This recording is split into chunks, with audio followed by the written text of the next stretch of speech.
Hello food lovers, welcome back to Rani's cooking style. నేను మీ రాణి ఎర్రంశెట్టి. ఈరోజు traditional వంట అయిన బూరెలు చూపించబోతున్నానండి. పూర్ణం బూరెలు అందరూ వండేలా పప్పుతో కాకుండా నేను కొంచెం డిఫరెంట్గా చేసి చూపించబోతున్నాను. వీడియోని ఎక్కడ స్కిప్ చేయకుండా మీరు లాస్ట్ వరకు చూసి నేను ఎలా చేస్తానో చూడండి. ప్రాసెస్ చూద్దాం. ముందుగా ఒక గిన్నెని తీసుకుని దాని నిండా మినప్పప్పు తీసుకోండి. మనం ఏ గిన్నెతో అయితే మినప్పప్పు తీసుకున్నామో సేమ్ అదే గిన్నెతో బియ్యం తీసుకోండి. రేషన్ బియ్యం అయితే ఇంకా బాగుంటాయండి. పూర్ణాలకి జిగురు వచ్చి చాలా సాఫ్ట్గా ఉంటాయి. రేషన్ బియ్యం తీసుకోండి. అలా ఒక కప్పు బియ్యానికి ఒక కప్పు పప్పు కరెక్ట్గా సరిపోవాలండి. ఎక్కువగా బియ్యం అనేది వేసుకోకూడదు. అలా వేసుకుంటే పూర్ణాలు అనేవి సాఫ్ట్గా రాకుండా గట్టిగా వచ్చేస్తాయి. అలా ఒకే కప్పుతో బియ్యము మినపప్పు కూడా సేమ్ క్వాంటిటీలో తీసుకొని ఆ గిన్నెల్లో వేసుకుని దాని నిండా వాటర్ పోసుకుని 4-5 గంటలు నానబెట్టుకోవాలి. మీరు ఈవినింగ్ నానబెట్టుకున్నా నైట్ మొత్తం నానబెట్టుకున్నా పర్లేదు. అలా నానిన తర్వాత దానిలో వాటర్ పోసుకుని 2-3 సార్లు బాగా కడుక్కొని పక్కన పెట్టుకోండి. ఇప్పుడు మిక్సీ జార్ తీసుకుని ఆ పప్పు మొత్తం కూడా ఆ జార్లో వేసుకుందామండి. ఫస్ట్ మనం మినపప్పు రుబ్బుకోవాలి. మినప్పప్పు తర్వాత బియ్యం రుబ్బుకోవాలి. రెండు ఒకేసారి అస్సలు రుబ్బకూడదండి. పూర్ణాలకి ఎప్పుడు కూడా మినప్పప్పు వేరే రుబ్బుకోవాలి, బియ్యం అనేవి వేరే రుబ్బుకోవాలి. నేను వీడియోలో చూపిస్తున్న విధంగా మినప్పప్పుని రుబ్బుకొని ఒక గిన్నెలోకి పెట్టేసుకోండి. ఇలా మెత్తగా నలగాలండి. ఎక్కువ టైం రుబ్బుకోవాలి.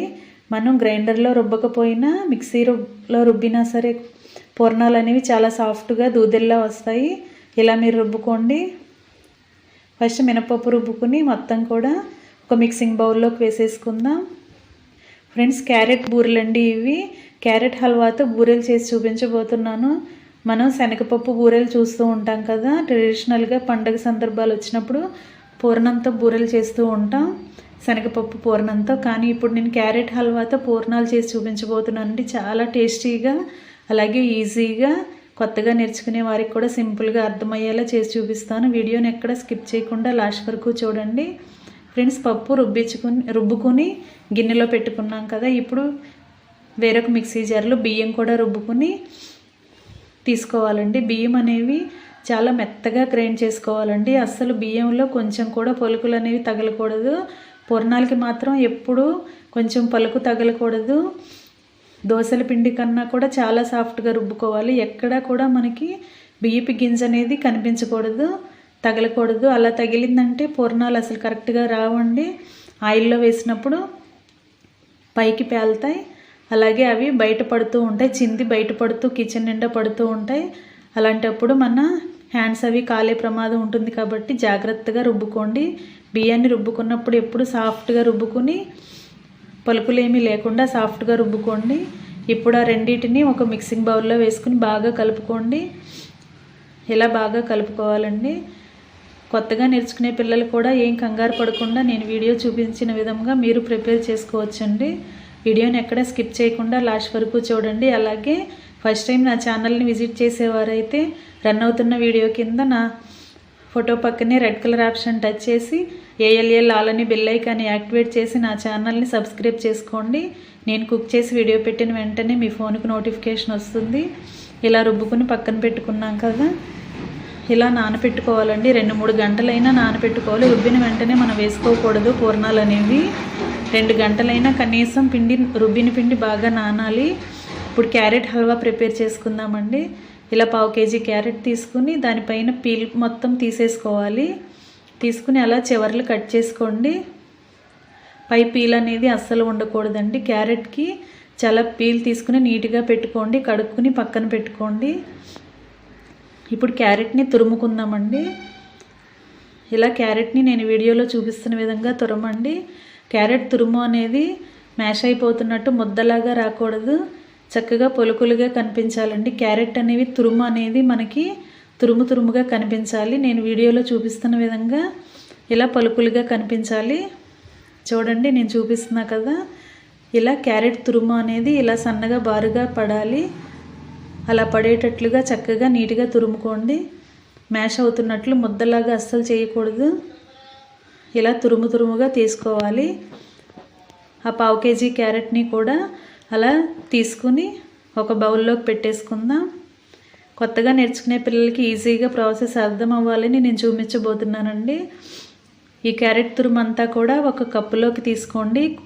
మెజర్ చేయడానికి కొలతలు మీకు కరెక్ట్గా తెలియటం కోసం ఇలా చూపిస్తున్నాను. ఆ క్యారెట్ తురుమంతా ఏ బౌల్లో పెట్టుకుంటామో ఆ బౌల్ నిండా తీసుకుని దానిని ఆ కళాయిని స్టవ్ మీద పెట్టుకుని సిమ్లో స్టవ్ వెలిగించుకుని దానిలో ఉన్న పచ్చి వాసన అంతా పోయే వరకు డ్రై రోస్ట్ లాగా చేసుకుందామండి. క్యారెట్లో కొంచెం పచ్చి వాసన ఉంటుంది కదా, అలా వాటర్ అన్నీ కూడా డ్రై అయిపోయే వరకు మనం ఫ్రై చేసుకుందాం. అలా చేస్తే క్యారెట్ అనేది తీపిదనం బాగా వస్తుంది. అలా జ్యూసీగా ఉన్న వాటర్ అంతా కూడా ఎవాపరేట్ అయిపోయి చక్కగా ఫ్రై అవుతుందండి క్యారెట్. ఆ తురుములో ఏ కప్పుతో మనం తురుము తీసుకున్నామో అదే కప్పుతో పాలు తీసుకోవాలండి. అలా కరెక్ట్గా అదే కప్పుతో 1 కప్పు పాలైతే సరిపోతాయి. చిక్కగా ఉన్న పాలైతే 1 అరకప్పు వేసుకోండి. కొంచెం ఫ్యాట్ తక్కువగా ఉన్న పాలైతే 1 కప్పు నిండా వేసుకోండి. ఇప్పుడు గల్లు ఉప్పు అండి, ఇది 1 గల్లు తీసుకొని చూపిస్తున్నాను నేను. ఒకే 1 గల్లు వేసుకోండి ఆ క్యారెట్ ఉడుకుతున్నప్పుడు. ఎందుకంటే స్వీట్కి సాల్ట్ తగిలితే టేస్ట్ అనేది చాలా బాగా పెరుగుతుంది. అలా పాలు మొత్తం కూడా ఎగిరిపోయే వరకు ఉడికించుకుని క్యారెట్ని తర్వాత మనం ఏ కప్పుతో అయితే పాలు క్యారెట్ తురుము తీసుకున్నామో సేమ్ అదే కప్పుతో అరకప్పు షుగర్ వేసుకోండి. క్యారెట్ ఆల్రెడీ స్వీట్గానే ఉంటుంది కదా, అరకప్పు అయితే కరెక్ట్గా సరిపోతుంది. అలా పంచదార వేసుకున్న తర్వాత క్యారెట్ తురుము అనేది లూజ్ వస్తుంది చూడండి. పాలల్లో మొత్తం ఉడికిన తర్వాతే ఆ షుగర్ వేసుకోవాలండి. షుగర్లో ఆ షుగర్ మెల్ట్ అయ్యి క్యారెట్ అలా లూజుగా వస్తుంది కదా. ఇప్పుడు 1 టీ స్పూన్ యాలకుల పొడి కూడా వేసుకుని బాగా ఉడికించుకుందాం. ఆ పాకం అనేది బాగా చిక్కగా వచ్చి దగ్గరగా రావాలండి, ఒక ముద్దలాగా రావాలి క్యారెట్ తురుము అనేది. క్యారెట్ హల్వా అనేది అలా ముద్దలాగా రావాలి. మనం హల్వా చేసుకున్నట్లయితే కొంచెం పలచగా ఉన్నప్పుడే స్టవ్ ఆఫ్ చేసుకుంటాం, కానీ ఇలా బాల్స్ లాగా చేసుకోవాలి. క్యారెట్ ఉండలు చేసుకోవాలి కాబట్టి కొంచెం చిక్కగానే రావాలి. ఇప్పుడు డ్రై ఫ్రూట్స్ చూపిస్తున్నాను. మీకు ఏవి అవైలబుల్గా ఉంటే ఆ డ్రై ఫ్రూట్స్ని నేతిలో ఫ్రై చేసుకుని అలా వేసుకోండి. నేను బాదం పప్పులు, జీడిపప్పులు అలాగే వేరుశనగ పప్పులు కూడా నేతిలో ఫ్రై చేసి వాటిని అలా చిన్న చిన్న ముక్కలుగా చేసుకుని ఆ క్యారెట్ హల్వాలో వేసేసుకున్నానండి. ఇప్పుడు 1 టీ స్పూన్ నెయ్యి కూడా వేసుకోండి. ఇప్పుడు అదంతా కూడా బాగా చిక్కగా అయ్యే వరకు ఆ క్యారెట్ హల్వాని బాగా ఉడికించుకోండి. స్టవ్ మాత్రం సిమ్లోనే ఉంచుకోవాలి. అలా ఉడికింది కదా, చూడండి ఇప్పుడు నేను వీడియోలో చూపిస్తున్నాను కదా, ఇలా మనం చేత్తో తీసుకుని బాల్ లాగా చేసుకుంటే చక్కగా గట్టిగా రావాలండి. మరీ పలచగా ఉండకూడదు, అలాగే గట్టిగా ఉండకూడదు. కరెక్ట్గా మీరు ఉడికించుకొని స్టవ్ ఆఫ్ చేసేసుకోండి. నేను వీడియో లెంగ్తీ అయిపోతుందని మొత్తం అంతా కూడా చూపించలేదు, ఇలా కొంచెం కొంచెంగా చూపిస్తున్నాను. లేదంటే వీడియో లెంగ్తీ ఎక్కువైపోయి టైం ఎక్కువ తీసుకుంటుంది కదా, అందుకనే నేను ఇలా చూపిస్తున్నాను. ఇలా మనం చేసుకునే క్యారెట్ హల్వా అంతా కూడా ఇలా మీకు కావాల్సిన సైజులో బాల్స్ లాగా చేసుకుని ఒక గిన్నెలో పెట్టుకోండి. ఇప్పుడు డీప్ ఫ్రైకి సరిపడా ఆయిల్ పోసుకుందామండి. స్టవ్ వెలిగించుకొని కళాయి పెట్టుకుని ఆయిల్ పోసుకోండి. పూర్ణాలకి ఎప్పుడూ కూడా ఎక్కువగా ఆయిల్ పోసుకుంటూ ఉండాలి, దానికి సగానికన్నా ఎక్కువగానే ఆయిల్ ఉండాలి.